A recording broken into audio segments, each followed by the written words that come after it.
Yes, twongeye kuba ikaze ku muyoboro wa YouTube channel Mr Today TV. Uyu ni wa mwanya tuba tugarutse mu tuntu n'utundi turi kugenda ducicikana hirya no hino ku mbuga nkoranyambaga. Amwe mu makuru ari kugenda caracara avugwa hirya no hino, reka tuyahere hani iwacu mu Rwanda.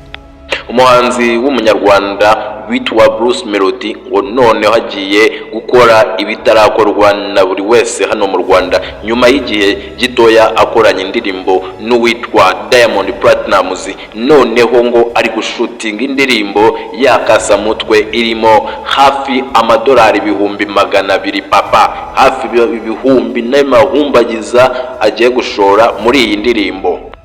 Naho mu yandi makuru turaza kuba tuvuga ku mubyinnyi wamamaye hano mu Rwanda, muramuzi, yitwa Titi Brown. Uyu Titi Brown nawe mumajije kugenda mumumenyera hano mu Rwanda mu ndirimbo agenda abyinamo, cyane cyane ko afite umwihariko wo kuba yabyina mu ndirimbo ikaba trendy hafi mu gihugu hose ndetse no hirya y'igihugu. Uyu mubyinnyi witwa Titi Brown ubu nawe yakoze mu nganzo ari mama turayiva mu mitana, akubita hanze cyitwa ingoma, ariko iyi ndirimbo ngo ndayigutuye ni indirimbo irata igihugu cy'u Rwanda. Iyi ndirimbo nta mustari n'umwe wo mu Rwanda utayirimo. Sasa abantu batangiye kwibaza ngo uyu mubyinnyi utangiye kurekura indirimbo zimeze gutya, aho kubyina ntiyaba biretse, kubera ko abasesenguzi bavuga yuko uyu mubyinnyi Titi Brown iyi ndirimbo ishobora kumubera itangiriro ryo kwinjira mu buhanzi neza, kubera ko igiye no kuba yamuhindurira ubuzima bidasubirwaho. Mu yandi makuru nayo mutari muzi, hari umwana witwa Iranzi murimo muragenda mubona ku mbuga nkoranyambaga, arimo aragenda avuga yuko umukobwa witwa Sherry Silver agiye kuba yamumanura, agiye kuba yamurangiza ku izina yari afite. Ibi abivuze nyuma yuko amajije kuva mu itsinda rya Sherry Silver, ni itsinda ry'ababyinnyi nyine riyoborwa n'uyu mukobwa witwa Sherry Silver. Uvuga ngo uyu mwana w'umusore yamukuye ku muhanda, aramuzana amushyira muri groupe, aratangira arabyina aramutoza ku buryo noneho byageze ku rwego rwaho uyu mwana yurira mu ndege akajya hanze za Dubai, za Santa Africa, za Tanzania no hakurya y'imbibi za Amerika, akajya guperformingayo. Ariko amakuru y'agahinda nuko uyu mwana w'umuhungu ngo Sherry Silver uko yatangaje avuga yuko uyu mwana icyatumye batandukana ni ukwanga ishuri no kubona ko ari kugenda yiyumva yinjira mu tuntu n'utuntu two kuba yanywa itabi, ibiyobyabwenge. Sherry Silver aravuga ngo umwana umeze gutyo ntabwo twabasha gukorana, je nshaka umwana ufite discipline, nshaka umwana wumvira mbwira kumva.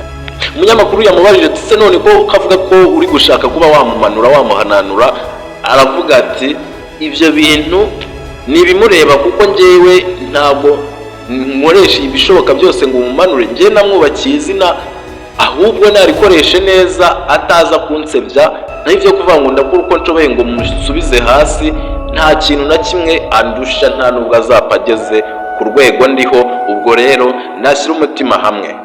Reka tugaruke muri aya makuru tuyasesengure gatoya tunasoza. Ngira ngo nahereye ku muhanzi mwiza dufite hano mu Rwanda, Bruce Melody ni ukuvuga ngo nyuma y'uko akoranye indirimbo na Bruce na Diamond, ubu noneho ngo agiye gukorana indirimbo n'umwe mu bahanzi bakomeye baturuka mu gihugu cya Nigeria. Murabizi hari abahanzi bagiye bakomakomeye, Burna Boy murabazi, abahanzi bagiye bakomeye Nigeria, hari abahanzi benshi bakomeye. Ni ukuvuga ngo iyi ndirimbo ariko ngo izajyamo akayabo k'amafaranga menshi, kubera ko umuhanzi bagiye gukorana yifuje ko byibuza amashusho yayo yakorerwa muri Amerika. Avuga yuko yajya no gushutingirwa nyine muri studio ikomeye, kuri recordinga muri studio ikomeye. Ni ukuvuga ngo Just Element azayikoraho, ariko bayijyane n'ahandi Burna Boy cyangwa n'undi tutaramenya neza, ariko biravuga ko ari Burna Boy nawe ayikoreho. Urumva ni indirimbo izajyamo amafaranga menshi. Ariko Bruce Melody akavuga ngo nta kibazo mfite, kubera yuko mfite ikintu nshaka, narabwiye ngo ndi munyakazi, nta kintu mpomba. Nanone tugaruke ku mubyinnyi witwa Titi Brown, akoze indirimbo nyuma y'uko yagiye agaragaza ko akunda igihugu cy'u Rwanda, akunda abayobozi bakiyobora, avuga ati noneho ubundi why not, noneho ntanabigaragariza mu ndirimbo, mu magambo, mbega nkabyandika.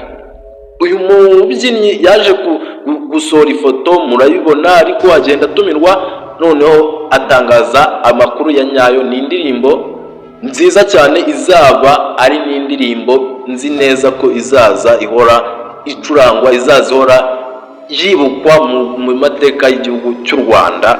Icyo nacyo turacyanzuye, tuyitegerezanye yombi, ariko nayo ni igisimba cy'indirimbo kabisa. Mu yandi makuru twari twababwiye ko turi buze kubabwira kuri uyu mwana witwa Iranzi na Sherry Silver, muramuzi. Ni ukuvuga ngo uyu mwana ngo yaje kugira uburyo yiyumva, yiyibagirwa aho yavuye, aravuga ati njyewe ni ukuvuga ngo ubu noneho mfite brand, mfite izina. Araza noneho aravuga ati udufaranga dukeya mabuja mpereza, reka ntujyane muri studio. Aragenda kubita indirimbo ijya hanze, iri na trend kuri TikTok, muri kuyibona. Ni ukuvuga ngo Sherry Silver arabireba, aravuga ati iki gipeti noneho ndabona ntagishoboye kuba nagikavaringa nkiyobora ngo mucishe mu murongo wanjye, reka noneho njyewe bitemo gutandukana nawe. Ahitamo kuba batandukana, aravuga ati igendere, ndetse amubuza no kuba hagira n'undi mupeti wundi bavugana cyangwa bakominikana kugira ngo atamwanduza. Mwabonye Dani Dora akiva muri Morex, abapeti benshi ari kugenda abakavaringa bakurayo, abiyegereza kugira ngo nawe none akore brand, akore izina. Sherry Silver nawe yarebye kure, aravuga ati uyu mwana uri kujya mu buhanzi, uri kunywa ibiyobyabwenge, wanze kwiga, ntabwo yaguma muri timu yanjye, reka musezerera agende. Uyu mwana byaramutunguye ku buryo avuga yuko ngo Sherry Silver ari ukuntu ngo yamwandurije ngo ubuzima, ngo yamwanduje, ngo yumviraga ngo akaba atacyumvira. Ndakubwiye ababranderi cyangwa abasponsa baba bafite ubwenge, ntabwo we wamwigiraho ubwenge kabiri gatatu ngo akwihorere, abona hari ahantu uri gushaka kugera, ahita kuri movinga akagukuramo.